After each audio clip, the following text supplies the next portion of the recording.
As some of you might know, I usually appreciate movies that are not easily placed within just one type of genre. Save the Green Planet from South Korea always comes to mind. But also the movies by Alejandro Jodorowsky, that's how I'm gonna pronounce it today. Or even, to a certain degree, some of Edgar Wright's stuff. So that's why today we're gonna take a look at The Ghastly Love of Johnny X, released in 2012. A movie that could be described as a sci-fi horror musical, but there's also a bit of a love story going on, and it is also quite funny. See where I'm getting at? So you might ask yourself, why have I never heard of this movie? Well, I'll come back to that later. Let me first try and explain what this movie is about. Like I said, try, because, well, meet Jonathan Xavier, Johnny X, an outer space delinquent who, together with his gang of misfits, is exiled to Earth. Because, you know, that's a punishment. I mean, who wants to be on this planet? Anyway, on Earth, he's just being a badass, all the while he's looking for his ex-girlfriend who stole his resurrection suit. A suit that gives you special controlling powers. And he's also kinda looking for this older man, singer Mickey O'Flynn, who is supposed to make his great comeback, but all of a sudden goes missing. Yeah, you can't say that it's not original. But before I go into why you should give this movie a chance, let me first say a little bit about how this movie came to be. It's a pretty interesting story. So, Johnny X is the passion project of Paul Bunnell, an independent filmmaker from the United States. He started working on this movie back in 2004, but he ran out of money after like 10 days of shooting, and was only able to pick it up some 6 years later to eventually release it in 2012. Which means that this movie is almost 10 years in the making. And, well, what was all that time and energy? Was it worth it? Well, during its opening weekend, the movie made a total of $86. Nice. But don't worry, I mean, the movie went on to gross a total of $117 in 2012. Nice. So, to come back to the question I asked earlier, that's probably why you've never heard of this one. But hey, that's why I'm here, so let's get a little more into the movie itself.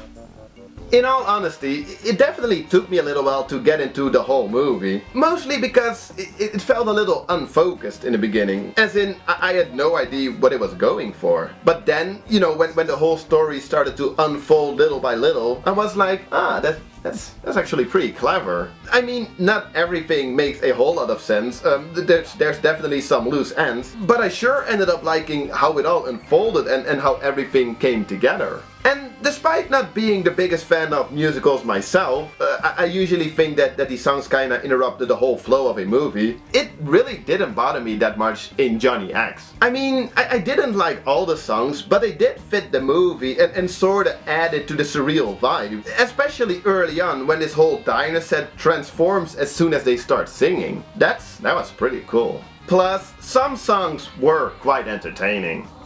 He's always cool and never plays the fool and never has his back against the wall. And besides these musical bits, the film score itself is pretty good. I love this end credit song, the song that you also hear playing in the background right now.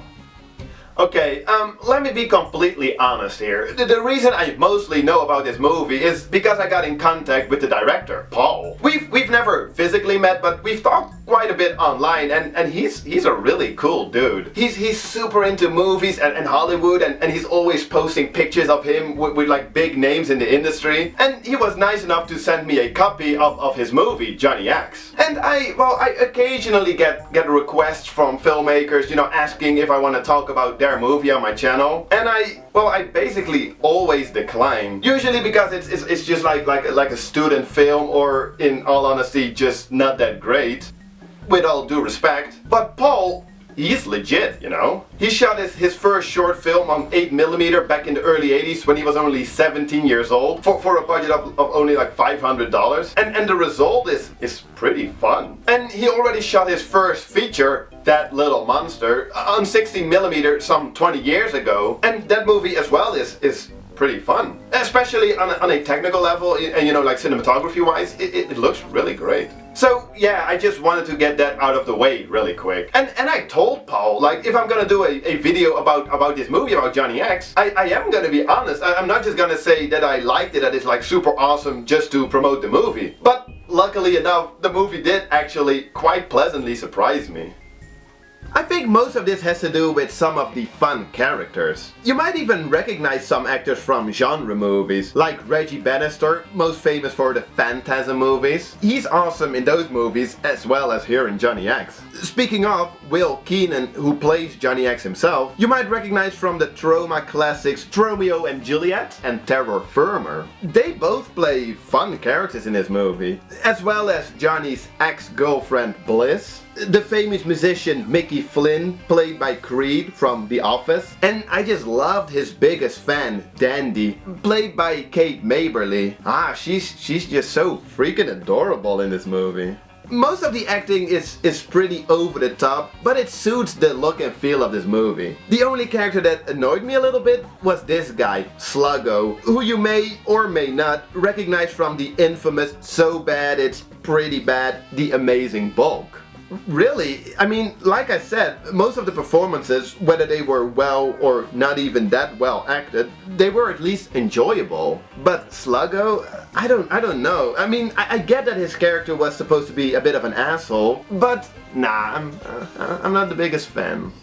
But besides him, I really don't have that much to complain about this movie, like at all. Like I said earlier, the plot is a little wiggly here and there. You really shouldn't look into the story too much, because then things aren't gonna add up. But it's no deal breaker. I mean, it kind of fits the whole B movie feel. And you have to admit, for a B movie, it looks pretty darn good. As a person who loves cinema, director Paul Bunnell of course wanted to shoot on actual film. And this movie happens to be the last feature shot on this Kodak Plus X film stock. This specific film stock was discontinued a little while before Paul was able to finish the movie, so he went completely out of his way to collect all the film stock still available, you know, like wherever in the world, in order to finish the movie. That is pretty cool. And, you know, definitely worth it, since the movie ended up looking really good.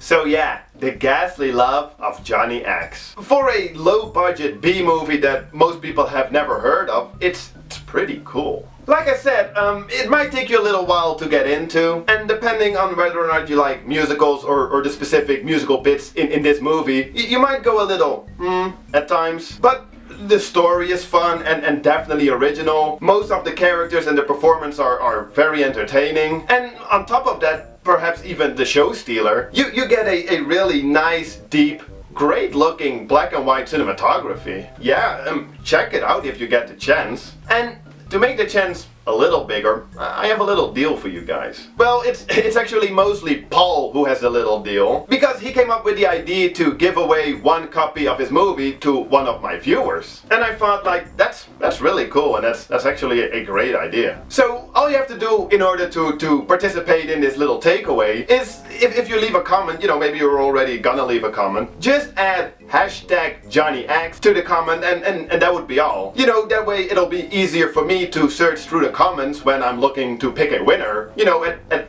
the end of the week. Shall we do that?